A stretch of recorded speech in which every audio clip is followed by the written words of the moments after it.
What's up, ladies and gentlemen? It's Jordan Peitzman. We're back with another episode of the Caulifl-Hour. Today on the show, we're going to be previewing an incredible event coming up this Friday in Miami. It is Substars, and they have some of the top names in our sport competing on their card Friday night. So we're going to run you through all of the 16 matchups on their fight card, and then at the end of the show, we will do a breakdown portion where we'll talk about some of the more intriguing and interesting matchups, and I will give you my picks on them as well. We were supposed to have an interview with one of the competitors on Substars, but I just have a feeling that's not going to happen at this point, but that's all right. We're still going to do the show.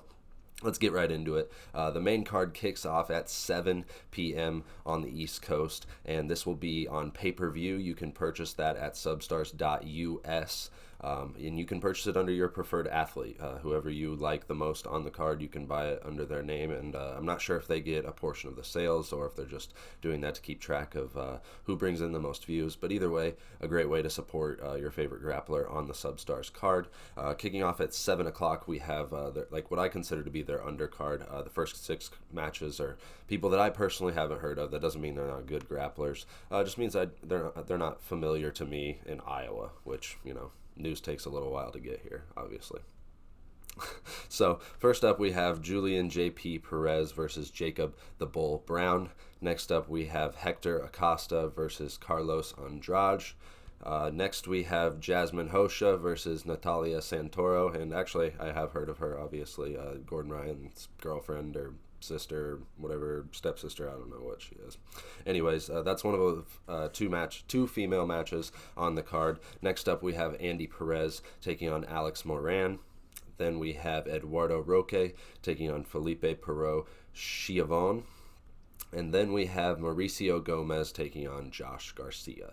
And then after that, we get into what I would consider to be like the main card. And these are the must-see matchups. These are the ones that are recognizable to the everyday jiu-jitsu fan. And the first of those is Dan Martinez versus Roberto Jimenez. And I really, really liked this matchup when they announced this the other day. I was super excited. So we'll be talking about that one a little bit more in depth on our breakdown portion of the show. After that, we have Enrique Coco taking on Ethan Cranston. That's another intriguing matchup for a number of reasons. We'll be highlighting that one near the end of the show as well in our breakdown portion. After that, we have Jay-Z Cavalcanti taking on Nicky Ryan. They just announced this one on Monday. This is another one that I'm excited about. Always good to see Nicky Ryan. He hasn't competed, I believe, since ADCC, so it'll be great to see some of the improvements he's made over the last 5 months. It's crazy to believe that ADCC was 5 months ago, but that's going to be a great match. We'll talk about that a little bit more in depth at the end of the show. And then we have Wagner Hosha taking on Thiago Moses. And then after that, we have something really unique, something I've never seen on a jiu-jitsu event. They are doing a 4-man round-robin sumo event. And it includes one former UFC heavyweight, multi-weight, and whatever you want to call him. He was in like 4 different weight classes. Anthony Rumble Johnson and a current UFC heavyweight, Curtis Razor Blades. And they will be in the 4-man round-robin with 2 professional sumo wrestlers and Ryuichi Yamamoto and Takeshi Amatani. So I don't have any technical breakdowns for that one because I don't know anything about sumo, but I do like the fact that they're incorporating other kinds of grappling into their events. I think that is exciting, and it draws a different spectrum of viewers to your events. We've seen Third Coast Grappling do it by bringing on traditional wrestlers and doing hybrid matches with grapplers. I would like to actually put on more folk style and freestyle events or freestyle matches during our sub-spectrum events. We put on events here in Iowa, and wrestling's a big thing here, obviously, so I think it would be great to cross over those audiences and give wrestlers a chance to see what jiu-jitsu is all about, jiu-jitsu people to see what folk style and freestyle wrestling is all about. I think it's good for growing both sports. So I think that's really cool that they're doing that, and look out for that because I'm definitely going to be watching for that. Next up, we have Nicky Rodriguez, the Black Belt Slayer, taking on Roosevelt Souza. This is a rematch from the Nicky Rod Challenge that Substars did a few months back, and I believe Nicky ended up winning this match in overtime. So Roosevelt was able to withstand or hold off Nicky Ryan during the regulation period for that 10-minute sub-only regulation, and then Nicky Rod was the first to score in overtime. So that's another match to look out for. We won't be talking about it later in the show, but be sure to look out for that. Always exciting to see Nicky Rod grapple. Next, we have the second female contest of the night. We have a female gi contest between Maggie Grindotti and Luisa Monteiro. So I know those are two very high-level female grapplers, so look out for that match as well. Next up, we have Felipe Andrew stepping in for the injured Keenan Cornelius against Patrick Gaudio. And this is actually a rubber match from the Europeans. Felipe won a match in the open class by DQ against Gaudio, and Gaudio won via knee bar in the weight class. So this will be a match between two guys looking to settle the score there. They're 1-1 against each other and looking to capture that second victory against the same opponent. And now we're getting down to the last two matches of the card. We have our co-main event between Cyborg and Rafael Lovato Jr. This is a really, really great matchup for a number of reasons. We're going to be breaking it down a little bit later in the show, so we'll save those details for that portion. And finally, in our main event, we have Gordon Ryan taking on Tex Johnson. And we'll also obviously be breaking down that matchup later because it's... And finally, we have our main event between Gordon Ryan and Tex Johnson on Friday night. Obviously, this became the main event after the loss of Gary Tonin and Dustin Poirier when Gary suffered a cut above his eyebrow and did not want to delay his training for his upcoming fight. So he pulled out of the match and Dustin pulled out. Not pulled out, but they did not find a replacement for Dustin for obvious reasons. I think the match to make was him versus Gary for this particular event, and it didn't happen, so they pulled Dustin from the card as well, and I think that was a smart move. But we'll be talking a little bit more about that match later in our breakdown portion as well. All right, let's go ahead and get into the breakdown portion of our show. I have chosen 5 of the most intriguing and interesting matchups from Friday night's Substars card in Miami, and we're going to break them down in a little bit more detail than we did when we first ran through the matchups. The first of those is going to be Dan Martinez versus Roberto Jimenez, and like I said, when this match was announced earlier this week, it was the last match that they announced for this card. I was super, super excited. I think it's a very, very interesting stylistic matchup.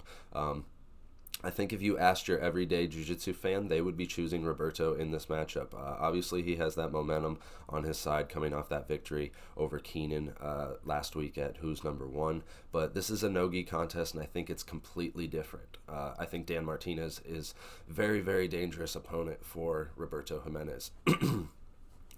One of the knocks that we've seen on Roberto, and don't get me wrong, I'm not trying to discredit anything that he has done. He has done a lot of incredible things at a very young age. But one of the places that we have seen him be vulnerable is in no-gi, and it's been those leg attacks. Two guys that I specifically can think of are Quentin Rosenzweig and John Blank, who have submitted him quickly with heel hooks. So I think that Dan Martinez poses a really big threat in that area. I think Dan Martinez is a grappler similar to Quentin Rosenzweig in John Blank in that he's submission-oriented. He is very much going to attack Roberto's legs. I think that's something that he is going to exploit in this matchup, and for that reason, I am taking Dan Martinez to win this match over Roberto Jimenez on Friday night. And next up, we're going to be talking about Enrico Coco versus Ethan Cranston. Another really interesting matchup on this card on Friday night at Substars. Both of these guys are coming off of victories in Florida within the last 2 weeks at Jits King. We saw Enrico Coco submit Boogeyman Martinez with an inside heel hook in their main event, and we also saw Ethan Cranston on that event win their 145-pound tournament with a victory over Andrew Tackett in the finals. I believe he won 2-0 in that contest to take the victory there and the title in their 145 tournament. So these are two guys coming off good victories. I believe Ethan might have been injured in that contest. He had to pull out the following week from Finisher's Survivor Series event, but he was back the following weekend at a quintet event up in Canada So nonetheless, this is an intriguing matchup for a number of reasons. We have seen ECKO live and die by the heel hook. He has a lot of great victories over good opponents by heel hook, but he also has a lot of losses by heel hook. And Ethan Cranston's leg locks are no joke, so I think he would be wise to attack the legs of ECKO in this match and either use his willingness to engage in that battle to find the submission there, or use opportunities as ECKO looks to disengage these positions to attack the back or other positions that would be advantageous to him. So I think that's going to be the difference in this match. I think Ethan's going to be able to implement his game plan more often in this match, and I think that's going to lead to a victory for Ethan Cranston in this matchup on Friday night. Next up, we'll be talking about a matchup that was announced earlier this week that I was really excited about, and it's Cavalcanti taking on Nicky Ryan. Nicky Ryan is obviously the younger brother of main event competitor Gordon Ryan, and we have not seen him since ADCC, and as hard as it is to believe it, that's been 5 months now. So it'll be interesting to see what kind of improvements and additions and changes he has made to his game over the last 5 months and how he's able to showcase that on Friday night. And Cavalcanti is obviously somebody who has a ton of experience, right? He is an MMA veteran all the way back. He has fought the who's who of the lighter weight classes: Shinya Aoki, Hani Yaya, Kyle Uno, Tyson Griffin, Melvin Gillard. He fought all of those guys, so he's got experience obviously on his side. So I think it's a classic old school versus new school matchup, and for that reason I'm picking Nicky Ryan in this matchup. I think that he's going to be able to either get to the back or attack the legs of Jay-Z in this match. I think those are two areas where he is going to be superior, and two places that I think he's going to be able to finish. So that's how I think Nicky Ryan finds the victory on Friday night against Jay-Z Cavalcanti. All right, now we are getting down to the final two matchups on the card. In the co-main event, we have Cyborg against Rafael Lovato Jr.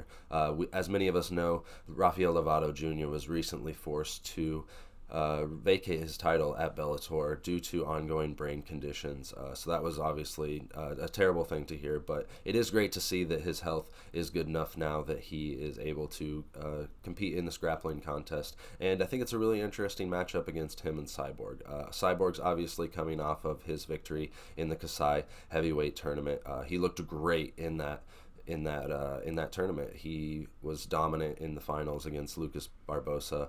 He won 6-0. He had that beautiful suplex that we showed you on the show 2 weeks ago. So as evenly matched as this contest is, I think that Cyborg is going to be able to win this match, and he is my pick to win on Friday night in the co-main event at Substars. And finally, we have our main event that pits Gordon Ryan against Tex Johnson. In the lead up to this match, Gordon has talked a lot of shit. He has called Tex an alcoholic. He has said that he's going to put his knee on his face. He says he's going to make this as miserable and as embarrassing as possible for Tex. And Tex has chosen not to respond to any of that. And I think that's actually a really smart move by Tex, because I don't think there's anything really positive to gain from responding to those comments. But to break this one down, I see this one very much like I did the Conor versus Cowboy fight, in the sense that Tex Johnson obviously has the tools and the abilities to beat anybody in the world, right? We've seen it. He beat Felipe Pena at Kasai. He can do it.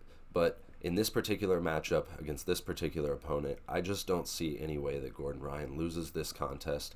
I think he's a little bit more systematic. I think that he leaves less to chance, and for that reason, I'm picking Gordon Ryan to win this contest on Friday night in the main event of Substars. All right, guys, that's all we have for you today. Thank you so much for tuning in. I hope you guys enjoyed it. Like I said, we were supposed to have an interview with one of the athletes from Substars on the show today. Unfortunately, we weren't able to make it happen, but no big deal. We've definitely got some interviews coming up in 2 weeks with a couple of athletes from the Third Coast Grappling card. We'll be interviewing them, and then we're going to be looking to schedule more and more interviews all the time. I'm always reaching out to people, and eventually they're going to have to take notice, right? So thanks again for tuning in. Jordan Peitzman, this is the Caulifl-Hour.